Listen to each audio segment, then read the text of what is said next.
Subject पढ़ना है हमको ज्योग्राफी। ज्योग्राफी में आप 3 चीज पढ़ेंगे, बस 3 चीज। कौन कौन चीज? खरीफ फसल, रबी फसल। हमारे बिहार में सबसे ज्यादा यही होते हैं, लेकिन जायद फसल भी होते हैं। तो सबसे पहले जानिए कि खरीफ फसल क्या है। तो वह फसल जो जून जुलाई में बोया जाता है और अक्टूबर नवंबर में काटा जाता है। कब? यानी वह फसल जो जून जुलाई में बोया जाता है और अक्टूबर नवंबर में। ऐसे फसल को कौन सा फसल कहते हैं? तो अब जून जुलाई में अभी कौन सा खेती हो रहा है? धान का। तो देखिए कि खरीफ फसल में कौन कौन आते हैं। धान, इस सीजन में भी मक्का भी होता है, ज्वार, बाजरा, अरहर, मूंग, कपास, जूट, मूंगफली। इस सबको कौन सा फसल कहते हैं?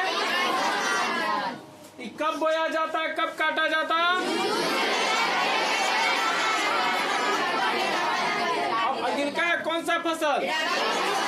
वह फसल जो अक्टूबर नवंबर में बोया जाता है और मार्च अप्रैल में काटा जाता है। उसको कौन सा फसल कहते हैं? जैसे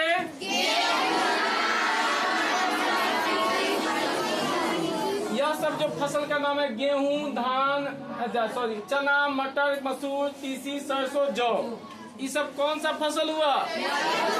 अच्छा, इसी बीच में एक और फसल होता है, जायद फसल, जो मार्च अप्रैल में बोया जाता है, मई जून में काट लिया जाता है। अप्रैल मई यानी 1-1.5 महीना में वो काम खत्म। समझ गए? जैसे धान तो होता ही है, हमारे यहाँ धान एक प्रकार का होता है, मैंने साल में एक बार। लेकिन वही बंगाल में जाइएगा तो साल में 2-3 प्रकार का धान उगाया जाता है, काटा जाता है। 2-3 प्रकार का। एक वो काट लिया जाता है, फिर बो दिया जाता है। लेकिन तो वह धान हो गया। फिर मक्का भदरिया एगो मक्का सुनती होगी। एगो रबी फसल में भी जाता है, चाहे एगो खरीफ फसल में भी आता है ना। 2 बार मकई की खेती होती है। उसके बाद उड़द, मूंग, अभी मूंग उखाड़ करके ना बोई जाती है, धान लग रहा है। तरबूजा इसी बीच में बिकता है कि नहीं बिकता है? ककड़ी बिकता है, तरबूजा, टमाटर। तो इस सब फसल को क्या कहते हैं?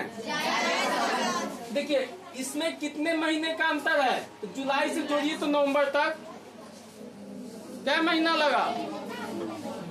जुलाई, अगस्त, सितंबर, अक्टूबर, यानी लगभग 3 महीना में यह रबी खरीफ फसल तैयार होता है। 3 महीना में रबी फसल। लेकिन जायद फसल जो है यह 2 महीना, ज्यादा से 2 महीना में काम खत्म।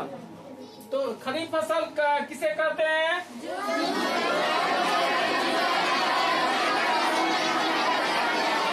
रबी फसल